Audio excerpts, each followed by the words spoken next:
Hi, my name is Sai, the lights within. Today's special guest is Heidi Sormaz. Heidi Sormaz is a yogi, cognitive psychologist, a national and international teacher of the yoga teachers, Ph.D, RYT 500, the founder and owner of the Fresh Yoga in New Haven, Connecticut. She is a Forrest Yoga Guardian Teacher. Heidi's classes are unique, combining her expertise in psychology, meditation, and yoga. She currently teaches the Fresh Yoga 200-hour and advanced teacher trainings, design and teaches the Fresh Yoga 200-hour and 300-hour trainings. She travels nationally and internationally to present workshops and trainings. She has taught at the Kupalu and the Eastland Institute and many more.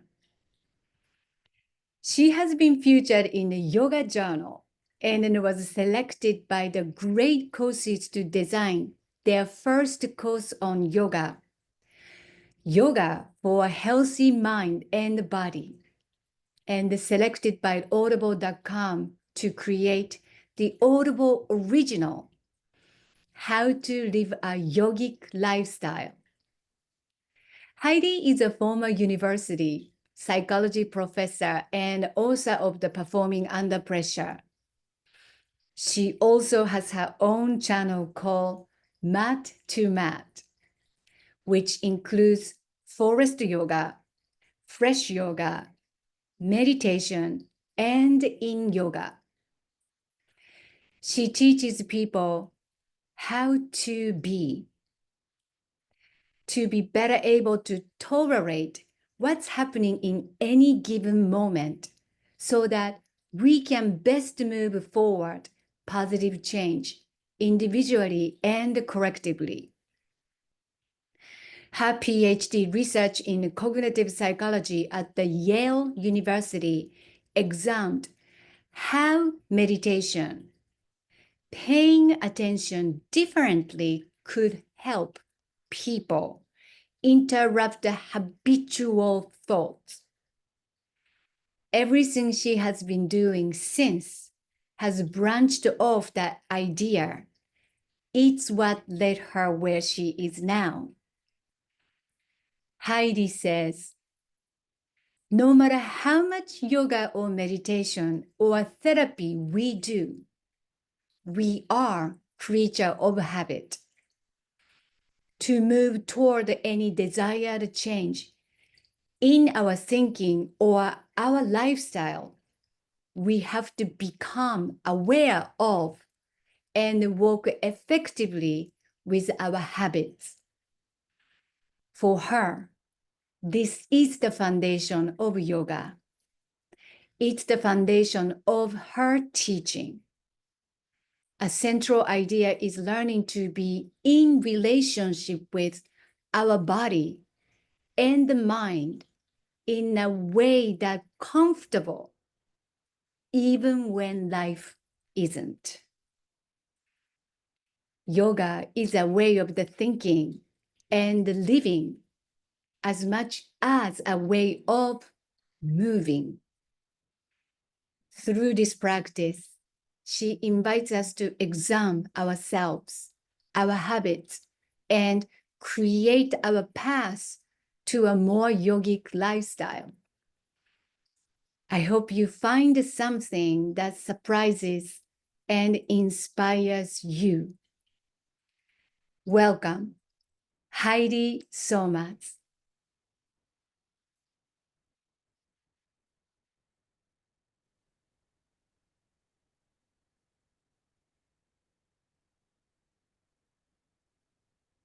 Welcome. Welcome, Heidi. Heidi Sormaz. It's so good to see you. Thank you. Really, thank you. I try to put together, but right before we were starting, we were chatting, and something just brought me to tears. And I think it's a beautiful things to talk about that I asked her, is that a Mother Mary statue on your fireplace?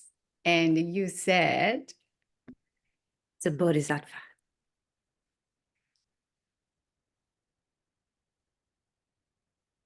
could you explain what is a bodhisattva? In the simplest terms, goddess of compassion. And for me, it's a reminder to first have compassion for myself and whatever's happening internally, and then for everyone around me, for whatever's going on with them.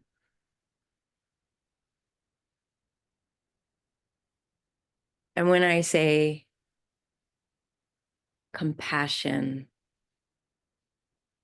can mean a lot of things. Part of it, which has just come up for me a lot around this interview, is understanding.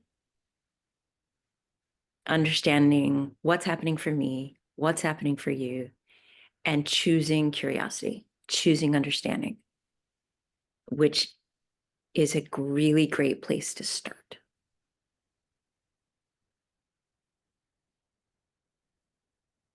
Totally. Totally.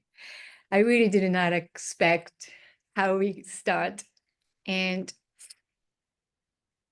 thank you. Thank you for sharing this. I'd like to start with how I was led to you and your work. So I was just to start learning about Forrest Yoga, which was created by Anna Forrest. I didn't know much about the yoga system, but I was still learning about the asana part, which I'm going to ask you about, the movement of the body, the sequence that my body was aligning to the system. Then I found out that you and another Forrest yoga teacher, Kat Allen, were teaching workshop in New York City for 9 days intensive workshops. So I was so curious. I jumped into it. That 9 days of the sweating, that workshop, there was not much conversation was happening. However, my body was recognizing something, especially when you touched with little finger into my body after you asked me the permission that if you can touch it. And I said yes. Then you gave me the little finger, or I mean index, whatever the finger is, one finger touched my body. And then that little finger, that one finger just expanded so much awareness was happening inside of my body. So from there, I found out that you teach meditations, yin yoga, any other things. So I started taking your workshops, then took your fresh yoga 200-hour teacher course, then 300-hour teacher course. That's how I was led to you. One thing I want to say, after many years of learning from your teachings, for me, your teachings made my crazy busy brain subsiding and being able to connect with silence, quietness. That is a huge gift I am receiving every single day whenever I practice your yoga. So thank you. That's how I was led to you. Mhm. I love that. I love that what you were able to do with the teaching. I'll sum it up as feel more and think less. And that subsiding of the overly busy, overthinking is such an important thing.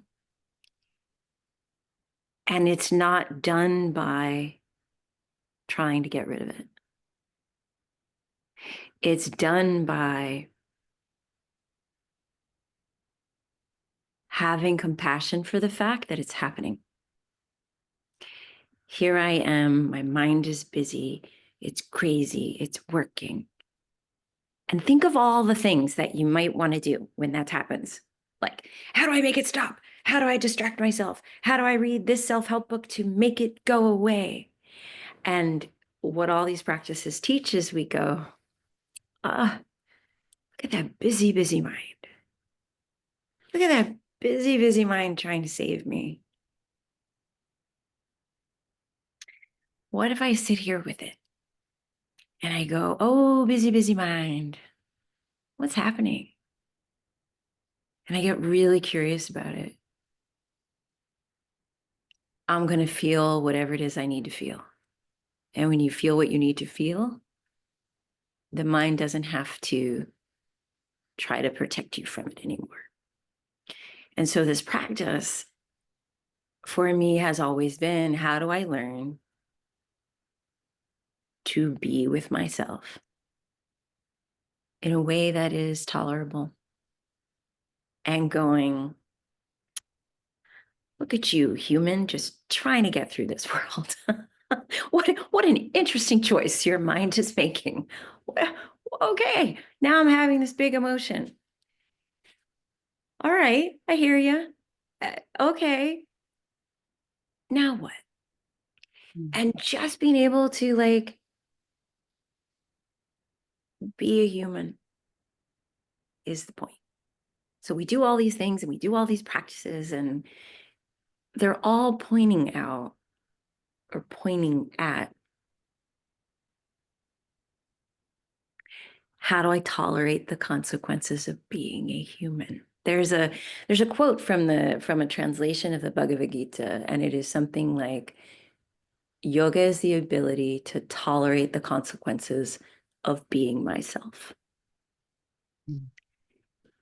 So it isn't about, I'm going to do all these things and I'm going to be so much better and I'm going to, not be angry and whatever. It's like, no, you're just going to be able to go, Heidi, this is what's happening for you. Okay, let's pause and be with that, and then move on. So,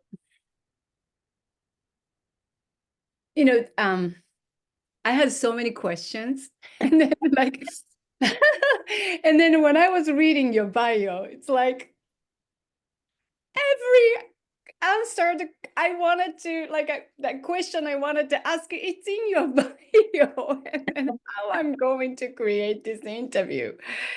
But so speaking of like yoga, and majority of the people associates yoga as stretches, possibly adding on some breathing exercise. So as I was one of them to start begin with, and then gradually shifting my attitude towards the what is yoga. So since you have a background of the psychology, and so could you explain what is yoga means to you?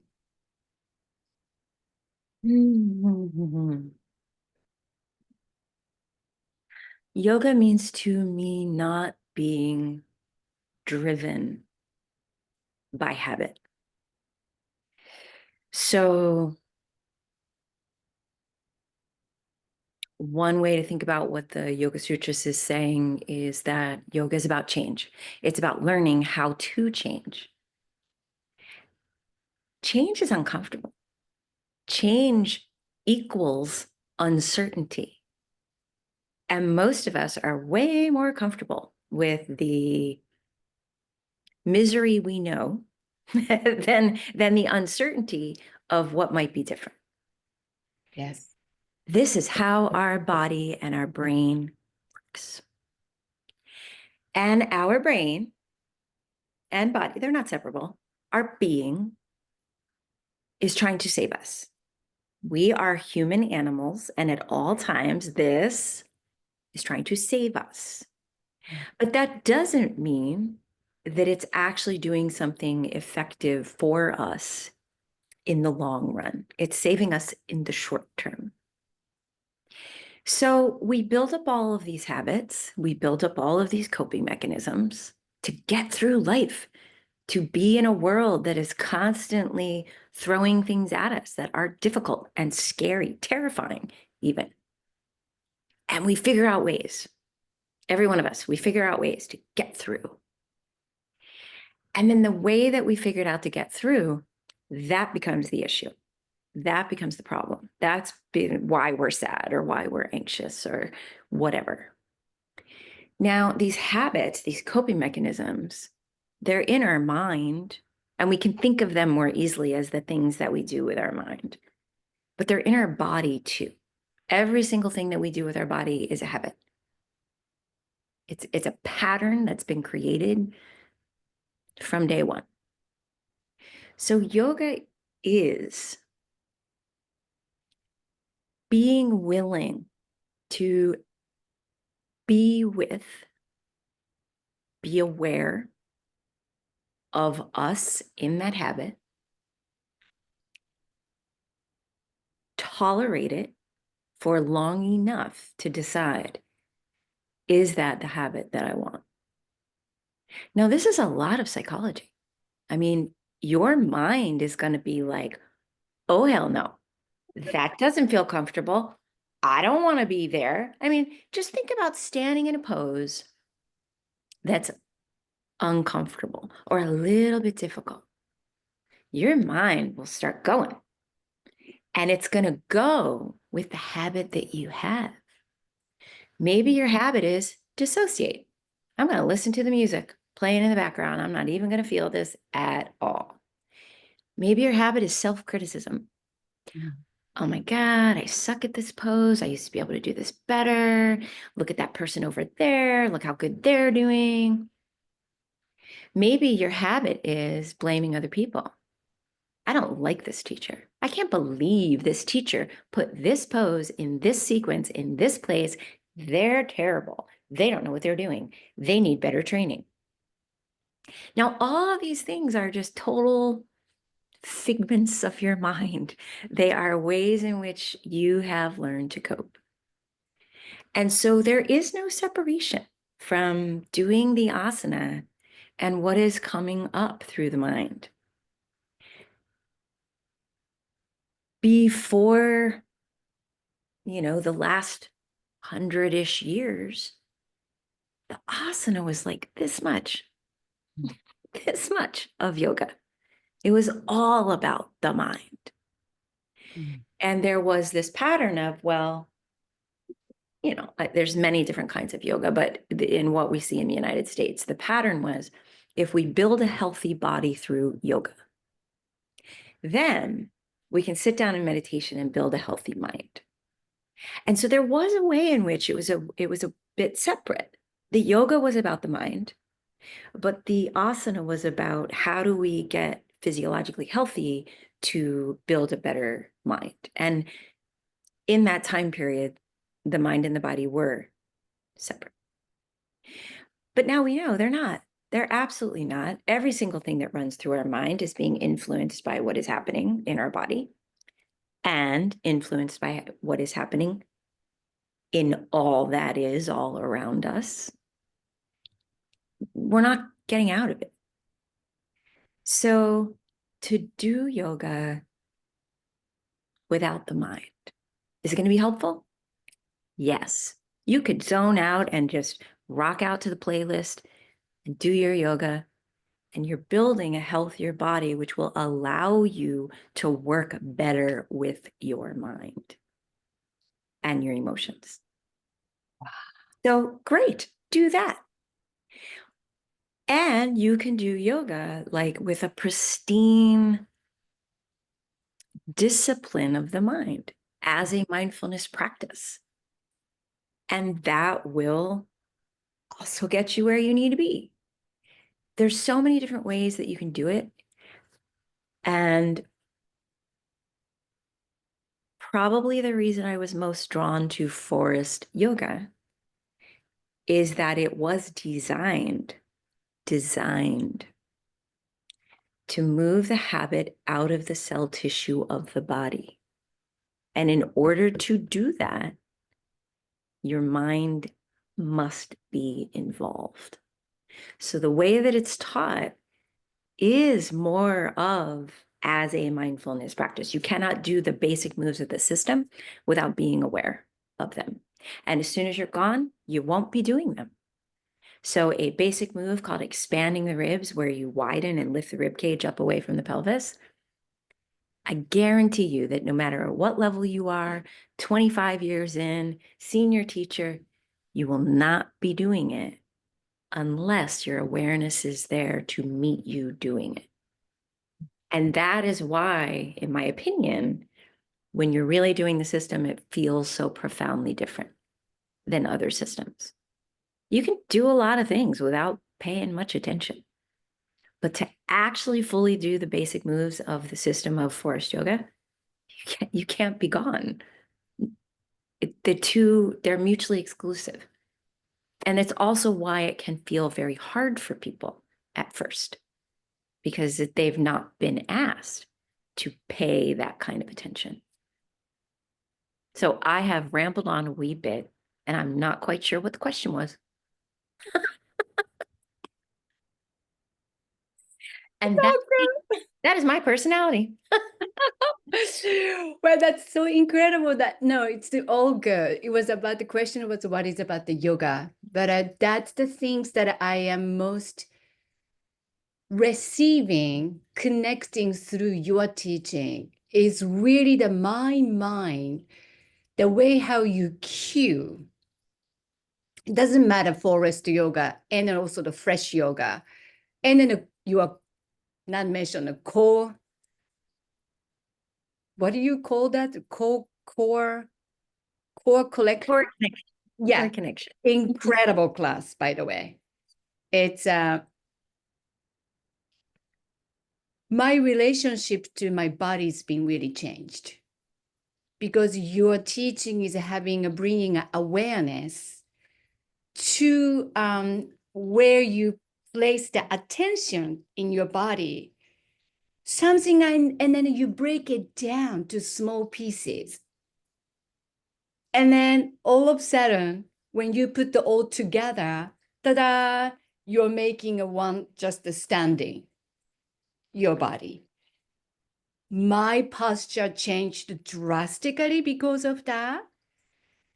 It's not the on and then off the mat. Like when I'm standing in the kitchen, washing the dishes, or waiting for at the intersections, like how I standing up, that just your teaching, it's ringling throughout my day and it stays longer to bring me the awareness. So is that your teaching about the yoga part of?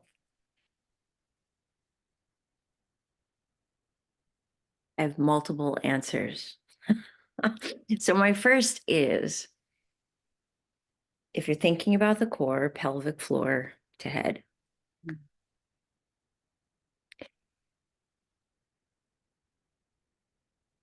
when we get terrified, when we get scared, when we have a moment of, our body contracts. And it contracts mostly towards, like, downward towards the center of the core. Your rib cage goes in and down. Your psoas pulls up and in. Your shoulders contract inward. So getting that whole situation to let go of its habitual pattern and move into something that's actually going to support you through your day is the point. Most of what we do all day long, and even how we sleep, is not so great with putting you in an optimal or effective position in the body. And every time we have a little moment of, oh no, you look at your phone, oh, what am I going to say back? Our body, it contracts inward and downward.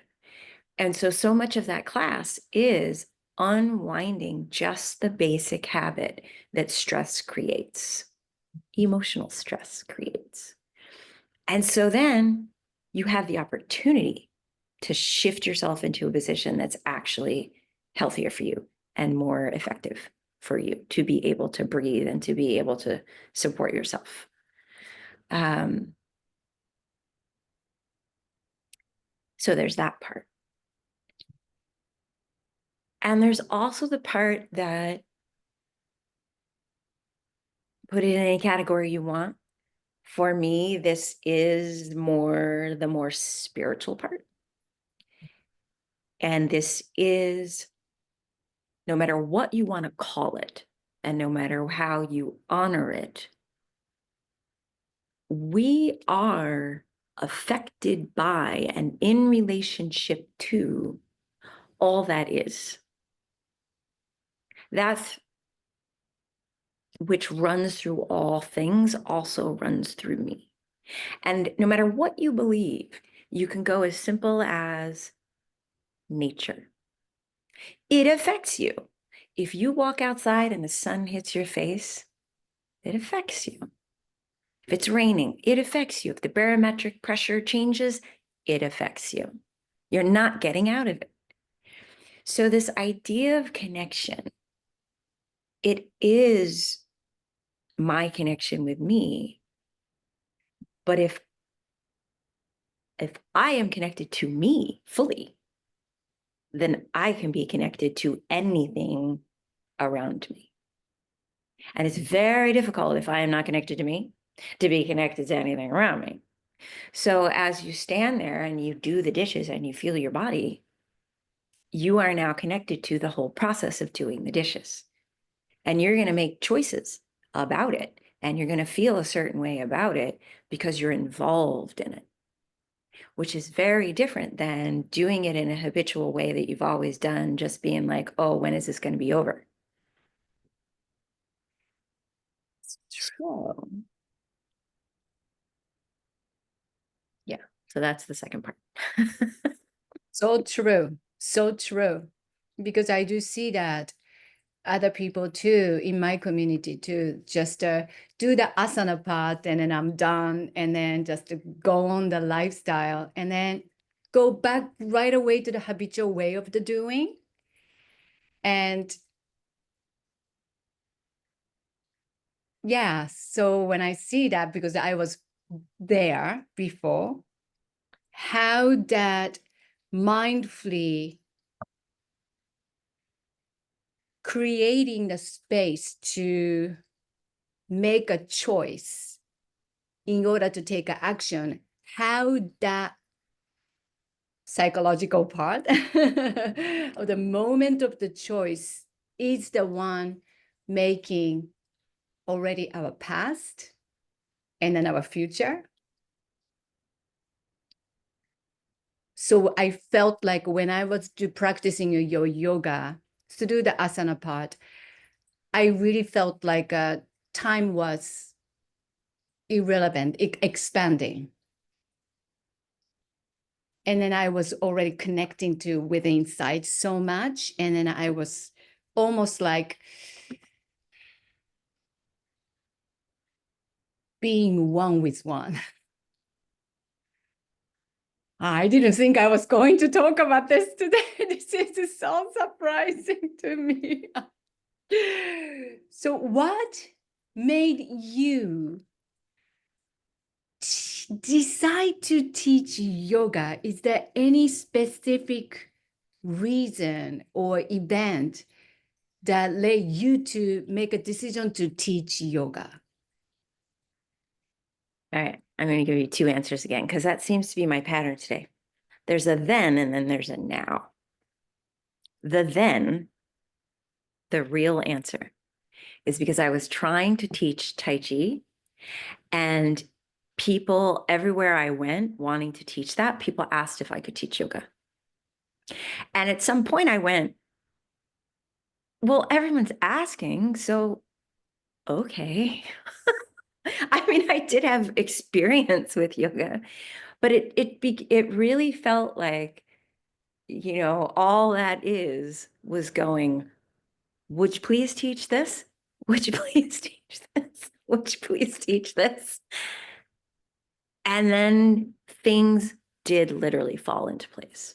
I was not trying to open a studio.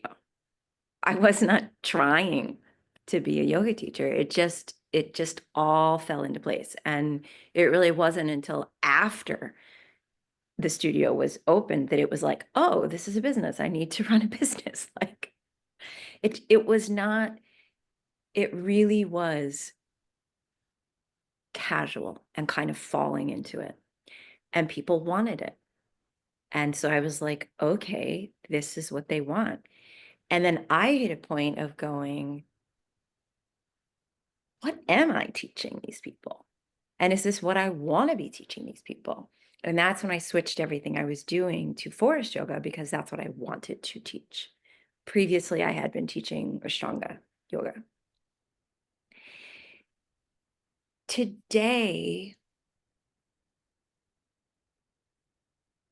there's many reasons why I teach this. One is that I know I am an entirely different person for having practiced these things for decades. And I like who I've become. And I can't imagine who I would have been without it. It has allowed me to move away from a fear-based way of living and a slightly inauthentic way of living to really feeling like I can be who I am and do what I do, and that this is like a positive thing in the world. And I couldn't get there without all of this. And I also feel very strongly,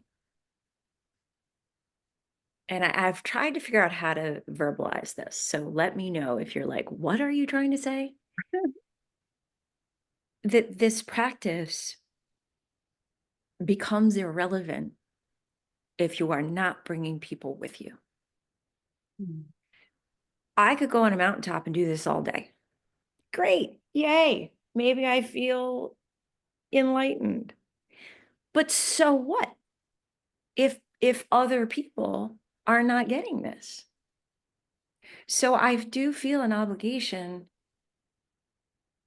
not an obligation, it's not the right word, a joy at going, oh my gosh, look at these things that are possible. If you want this, I would like to offer this. Because otherwise, you're going to have people that have done so much work kind of standing over here. Well, what's the point of that if everyone else is over here? And I don't mean that as above or below, but it's like once you've learned something, if other people are not also there with you, then what are you doing? Does that make any sense at all? Yes. Yes. And then I do associate as how we started, it's associating with compassion and bodhisattva. That's what I have been associating.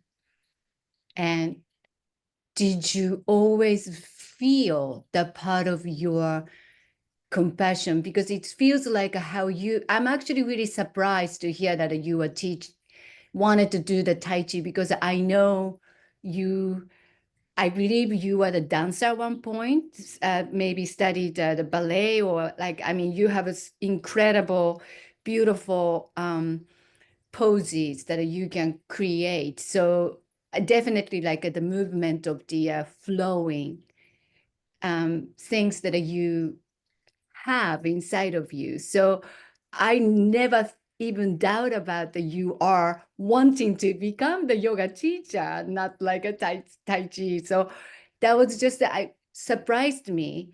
At the same time, I felt like you were just picking bread crumble was left somewhere that you just picked, oh, this is what you want me to do, this is what you want me to do, as opposed to, I am going to do this. And so everything what you said, it kind of surprised me how,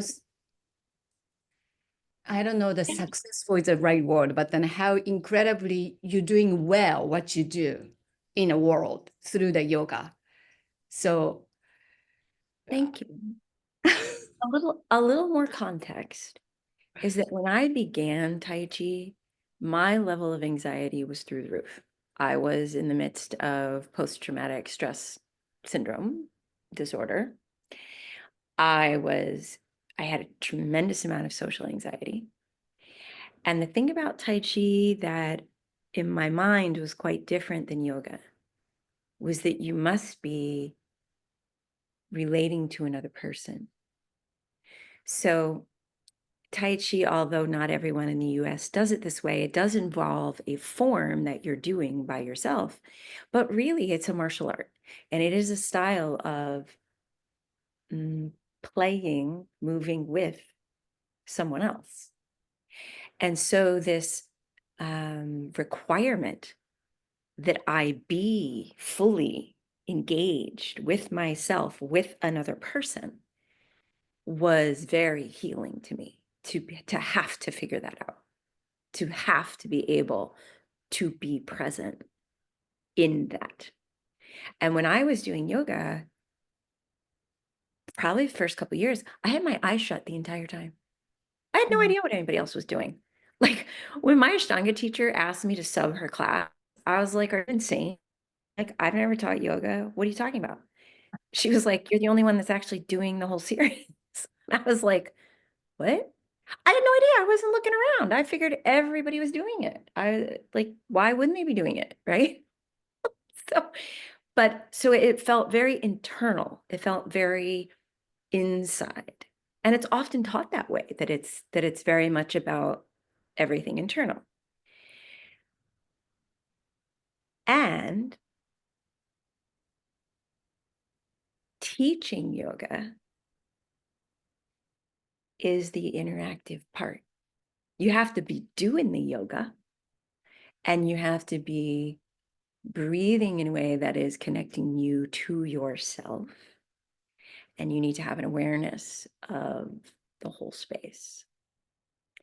And that connection piece of people being in community is a very healing thing.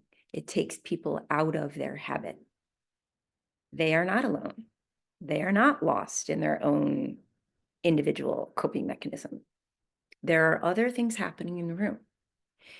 And so when I am doing the yoga, which I'm not talking about asana, I'm talking about being present and actually fully being connected to myself with you, then we're all going somewhere together. And it took me many years to feel that same, this is actually not an individual endeavor. That was true of Tai Chi in yoga. And it is through the teaching that it feels that way the most. I think what we are talking about is really the compassion and the bodhisattva. I just feel that way. And because I really learned other things I learned through your yoga teaching is compassion and interdependency. That's what I learned. So as we are ending our interview today, I think because you created such a beautiful community, what is the message for the humanity? I have two answers. One, you're not getting out of being human. Don't do these things to try to get rid of your humanness, your anger and your anxiety and your difficulty talking to people and whatever it might be. You're not getting out of it. Like these practices, if you stay long enough, they're going to highlight all of those things. You're going to really notice all of these things. And then with this compassion you're talking about, you're going to go, oh, it makes so much sense. It makes so much sense that I am having that feeling. And oh man, did I really just say that to myself? That's so sad. I don't want to do that anymore. And so it is through highlighting and becoming aware fully, like fully, you will see it all. I'm sure there's lots more things I'm going to see. And being able to respond to it like, that is my humanness. Not as a like, oh, so I'm giving up and I'm not going to do something different, but as a like, yeah, this world is hard. Things change every day, and that is full of grief. There is so much loss. There is so much grief. There is so much heartbreak. There is so much like desire for things that are not happening. And all of that is our humanness. And we're not getting out of it. And there is just this joy that I honestly was not sure I would ever find in knowing that this is true for everybody. And there is a path that leads you to be able to feel joyful about your own humanness and make decisions about what you want to do with this time. And it's scary and it's full of grief and it's full of pain, but it's also full of joy and it's also full of curiosity and it's full of delight and pleasure. And so when we just go, okay, it's all of these things. How do I want to proceed? And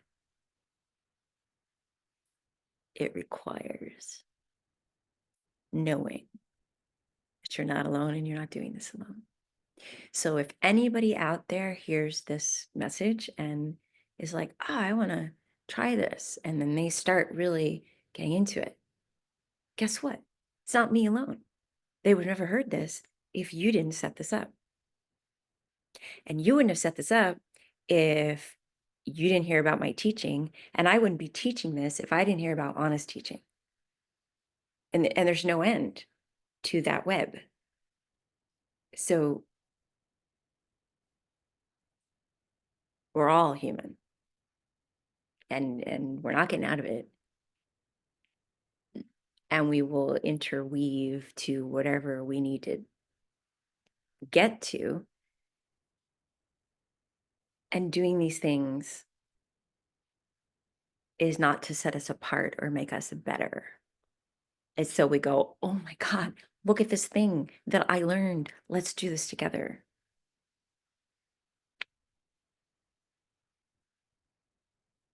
So beautiful. Well, Does that answer your question? yes, totally.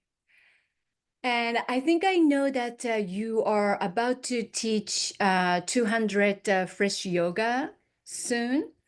And is that already, no one can, is That that one it? is, that one is, let's look at that one in the past. Okay. But what I am beginning, and I'm going to get it up on the website this week, because I think that one-on-one is a very special thing, is I have decided to offer a one-on-one 200-hour training. Now, it's not 200 hours of me face to face. It involves some media, it involves live streaming, it involves video, and then it involves many hours of direct mentoring face to face.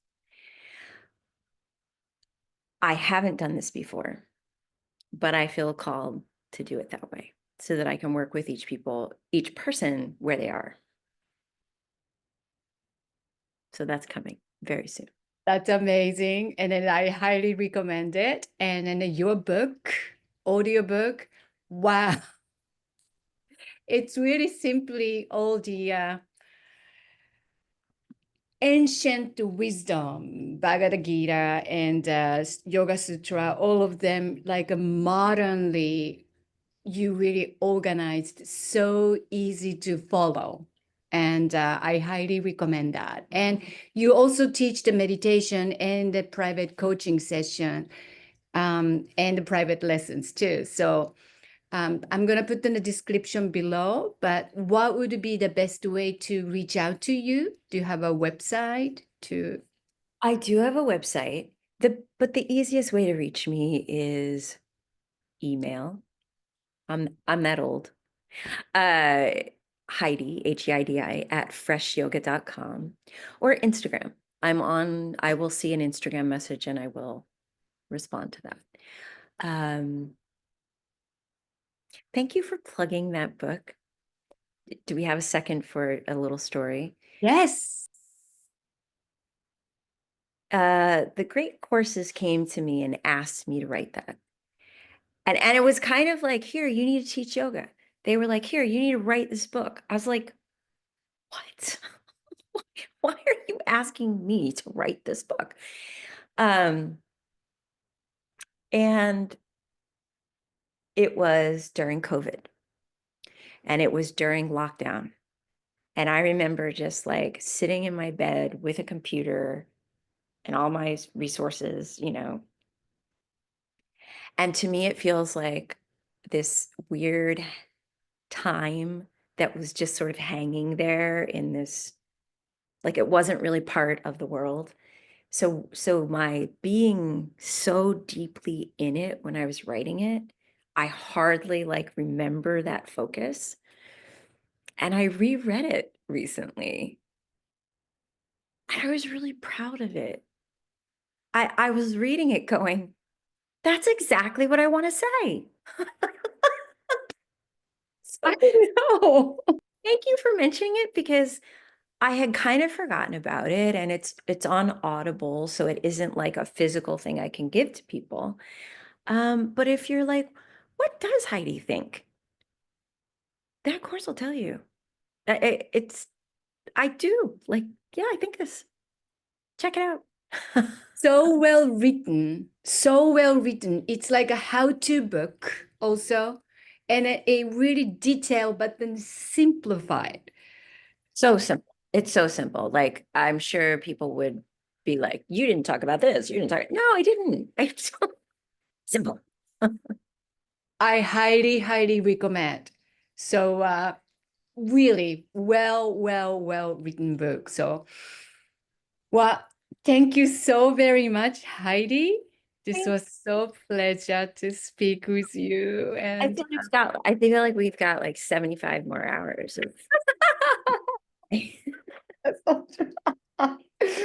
and I will keep continuing practice your yoga, your teaching, and it's essential for my life, for my well-being. So thank you. Yeah. So Thank you. thank you. Could you end this interview with your metta I would love you to end this interview with your meta phrase, how you end the yoga session. Okay.